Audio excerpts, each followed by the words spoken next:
Coming up on Cogeco News, none of this until December at the earliest. An update on the drive-away after a crash and a graduation weekend at Montessori.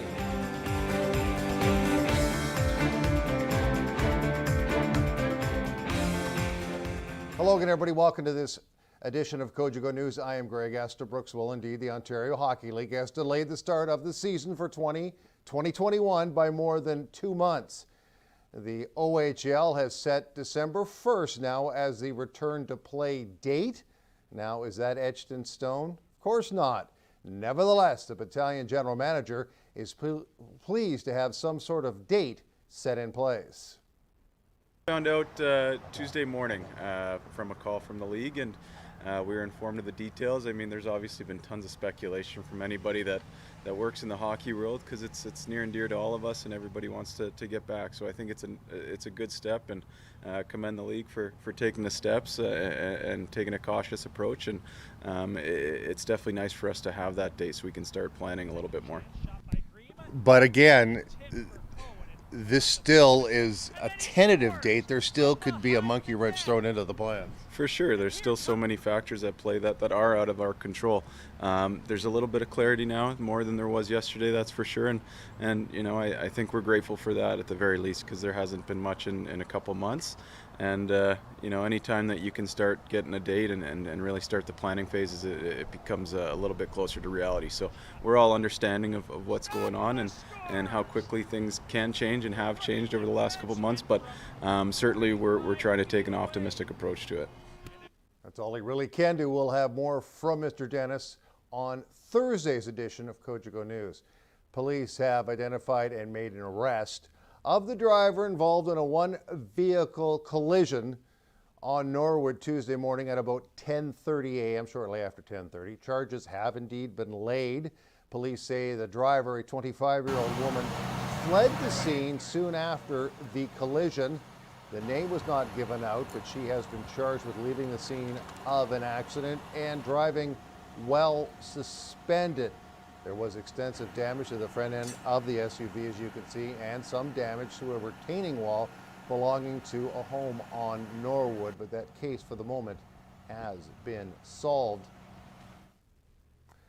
The staff of the North Bay Regional Health Centre are nearing 100% when it comes to regular procedures during the pandemic. Services were drastically reduced out of caution to prevent the spread of COVID-19. Right now, we're actually reestablishing most of our services. We're very close to 100% of them, while we maintain our social distancing and all the protocols that we have to keep in place, of course. We've continued with our universal masks, so everybody coming in is screened at the doors. They're giving a mask, we use hand sanitizer, and then you can go to your appointment. We also continue to run the assessment center. It runs 7 days a week, 8 hours a day. We're very busy there. We see about 100 people a day, every day with that testing. We were actually the very first hospital in the north of Ontario that was approved to reestablish services. Many services, including surgeries and other procedures, were put on hold. Provincially, it's resulted in hundreds of thousands of backlog procedures. Proudly, one of the things, North Bay at no time ever delayed any cancer surgeries, and that wasn't the case in other centers. And again, we were the first ones to restart surgeries, and we started that back at the very beginning of June. I wanted to talk about the response and how it has really squashed any chance of the virus spreading locally. Naysayers would say, well, this is overblown. We are taking way too much precautions when we only have 30 some odd historical cases. However, the argument on the other side of the coin is if you didn't take all these precautions, it could spread like wildfire. What are your thoughts? I would say my personal opinion is it's because we took precautions that we do have low disease prevalence, and there is certainly a huge body of evidence that a second wave is likely, and we can look south of the border to see how some of the states that have been in trouble from the very beginning are already in the worst second wave. So it's a very insidious virus, and it can spread quickly, and it's just waiting for people to let their guard down. Having said that, I think when people are responsible, practice social distancing, wear masks, and respect each other. Do you find that there was a stigma around masks, and do you find that's being reduced as we move day in, day out? Yes, at first people were reluctant. It has helped also that we now have them in the community, indoor spaces. And I find people are now accommodating with masks. We don't allow cloth in our hospital right now because they're mostly medical grade, but we certainly encourage everyone to wear a mask out in the community, especially indoors, cloth or otherwise. Late last week, the Near North District School Board announced plans to commence with full-time elementary and high school classes beginning on September the 8th. Specific details concerning the return of high school students remain sparse, with about a month to go until the beginning of the fall semester. More from Clark Heipel. I asked Jay Aspen whether or not extracurricular activities will be part of the fall semester. Extracurricular, there again, those are details to be worked out. One thing I can tell you is that it won't be the same. We're in a new COVID world. COVID won't be with us forever, but it's with us now, and we have to learn to live with it. And so, just like you see in professional sports these days, baseball is back, but it's not back under the same circumstances. Well, that's the same with our intramural sports in high schools. What about NDA sports? Will that be a thing come the fall? Again, to be determined. We want to make school life as close to what is determined normal as possible. But again, we have to work within protocols, and those details have to be determined. Busing, I guess you did mention busing is going to be a bit different. Do we know any of the details surrounding busing? Busing will be obviously more costly with the health protocol rules in place. There are additional requirements. The government has provided something like $40 million in excess, not excess, but targeted money to account for those increases. So busing will be different. The details again will be worked out before the school year starts. Any bus cancellations, or will everyone that had a bus still have a bus? Is that fair to say? Too early to determine at this time. These are logistical considerations that we rely on the educational and health specialists to work out. And as you mentioned, the high school still needs to be ironed out, but it will be full-time, whether or not that's full-time in class or online. They will have full-time learning. Yeah, the other thing that should be emphasized is that we're full bore ahead with our plans with the 3-2 consolidation.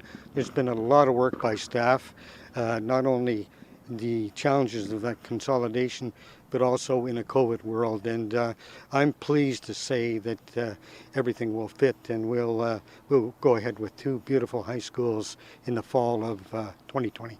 And what's the next step for the board in terms of formal decisions? Is there another board meeting before September 8th, or is it work behind the scenes and then an announcement coming? Well, we have another board meeting scheduled. We have a budget meeting scheduled in August, the second week in August. I imagine we'll get progress reports. And I believe that if we need another board meeting, we'll have another board meeting. We want to make this work for the students in our region. Nipissing MPP and Economic Development and Trade Minister Vic Fedeli was in Oakville on Tuesday for an announcement of another company getting Ontario Together funding. Innovex is a data company that is creating a dashboard app to monitor the creation and distribution of PPE across the province. Nikki Wesley reports from Oakville. Ontario Minister Vic Fedeli visited Innovex after announcing the company will be receiving $100,000 from the Ontario Together Fund to help speed progress of their PPE response dashboard. Innovex is a software and data company that brings data together from various sources into what they call a data lake, providing insight so businesses can make decisions on the fly. CEO Rohit Shankar explains the original inspiration. We started reaching out to our customers to find out how the pandemic may impact their organizations.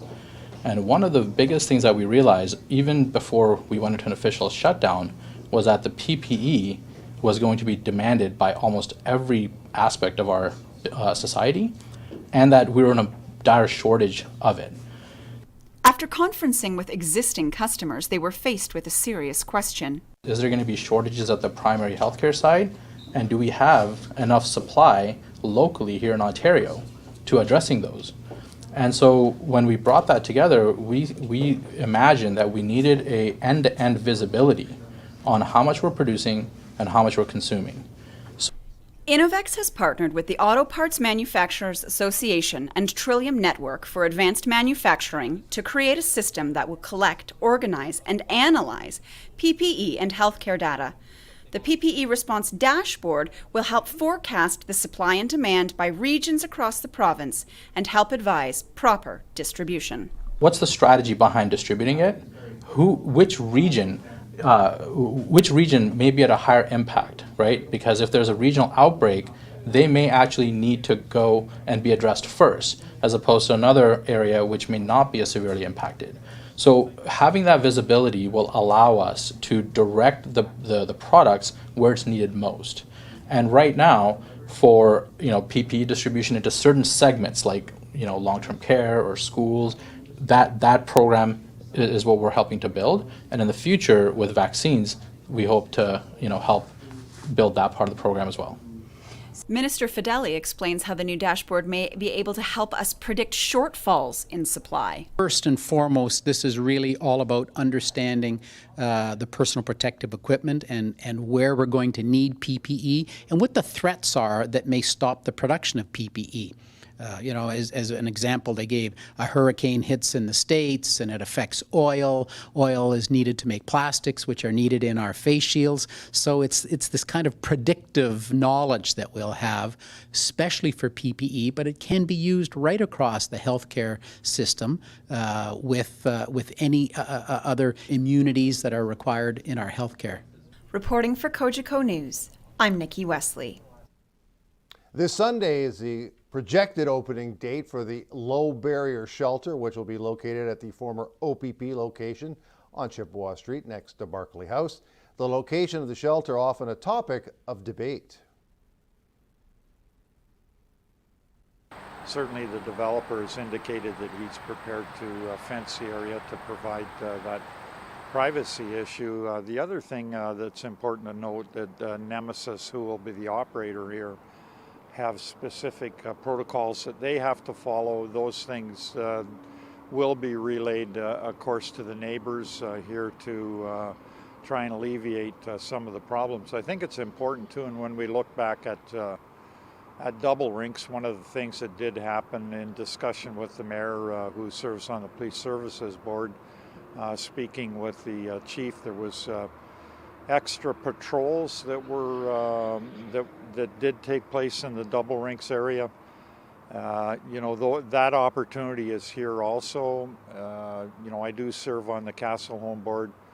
There's been discussion about surveillance cameras in the bus at bus stops in this particular area to make sure that all people are safe. It is a difficult situation, Clark, trying to fit this into a city and trying to find the right spot. This was by far, in my estimation, the best location. I think over a period of time we'll see it settle down once it's up and operational. Is this a solution to the homeless problem or just a temporary Band-Aid? Well, that's probably a good question. Cities struggle with this. I know it's happening right across Northern Ontario right now. I don't know what the situation is in Southern Ontario, but certainly I suspect that it'll get worse. It speaks to the issue of affordable housing, and this is something that communities will have to deal with. There's the cost of housing is extreme right now. We all know that. And many people just can't afford to house themselves. Breakdown has arrived here on the newscast, and as we send you to break, you get a shot of a lovely dog for no specific reason, except it's a lovely dog. More news right after this.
Welcome back, everybody. More Cogeco news now. We continue our series on hepatitis care and treatment. Today, Megan Dudicom talks about youth testing rates and numbers that go along with it.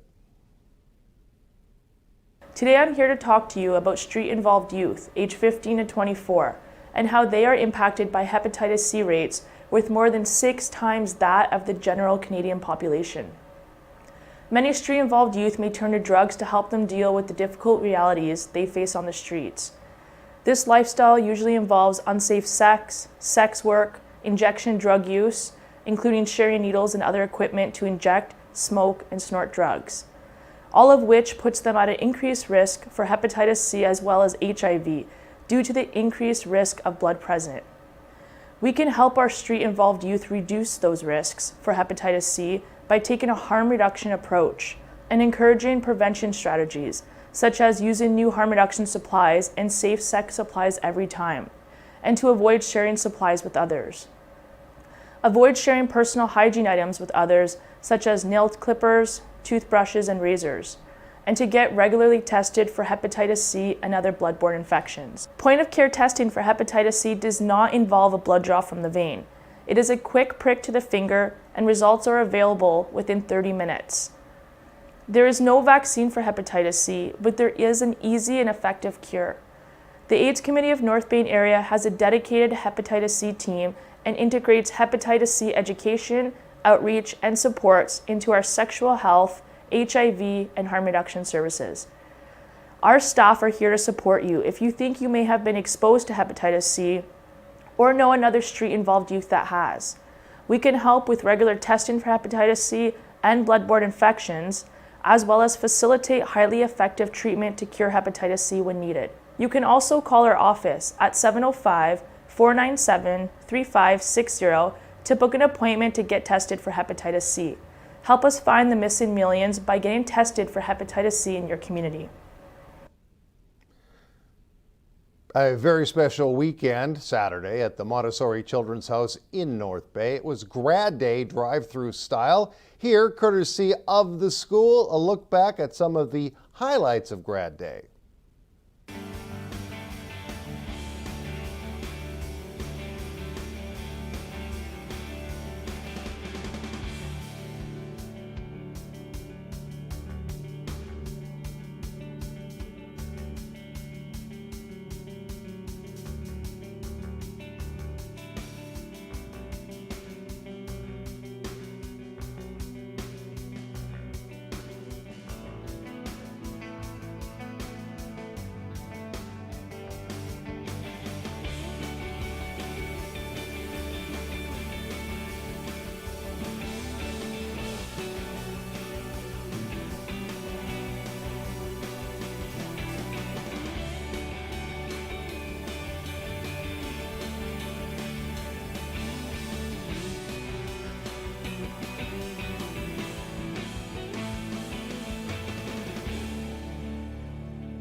Breakdown has arrived here on Cogeco News. When we come back, yours truly with the weather on this day. See you in a couple.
Weather is brought to you by Canadore College.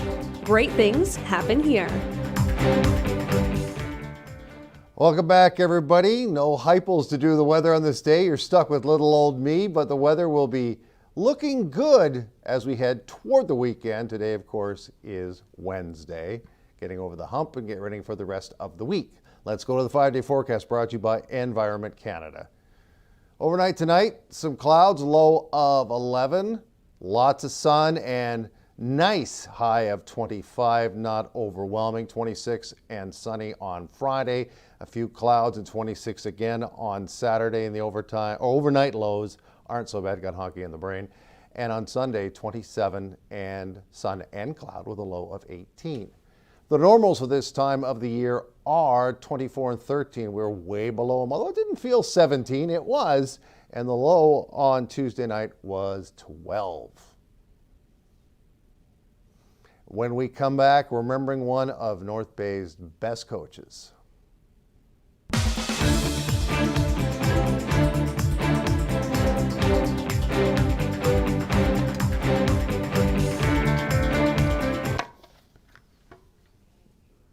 Okay.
Sports is brought to you by Tag Construction for all your construction needs. Welcome back, everybody. The North Bay sports community and to a degree the education community in mourning in North Bay this week. Peter Randall, a retired teacher and a longtime track and field, football, and hockey coach, passed away just short of his 84th birthday. Randall, synonymous with West Ferris sports for decades. I don't know where I would be today. He was instrumental in me coming up here to teach. I did my practice teaching session with him. I owe everything in terms of my development and my experiences with Peter. Let's go to the other half of your influence, being influenced by him. Here's a guy who coached a long time. Styles, from what I understand, are very different, but doesn't mean you can't learn from the guy. Peter coached everything and also was instrumental in teaching the grade 9s and getting all the kids to get involved in athletics and so forth. He was the guy that was always going around recruiting kids and going after kids and asking kids to play sports. Him and his wife Helen, I was fortunate that they moved in as next door neighbors when we were living on Main Street, and he really took me under his wing. As far as hockey goes, my dad started my love of the game by taking me to North Bay Trapper games, but it was Peter, as our next door neighbor, that really encouraged me to start playing organized hockey. And even as a 10-year-old, he told me 3 things that have always stuck with me. One was make sure you listen to your coach. Number 2 is always play hard, always give it your best effort when you're on the ice. And the third one was something that really stuck with me at the time, because I was nowhere near the best player on the team, and I'd get a little disheartened with that sometimes. And Peter would look at me and he'd say, you know what? Everybody on the team is just as important as the next person.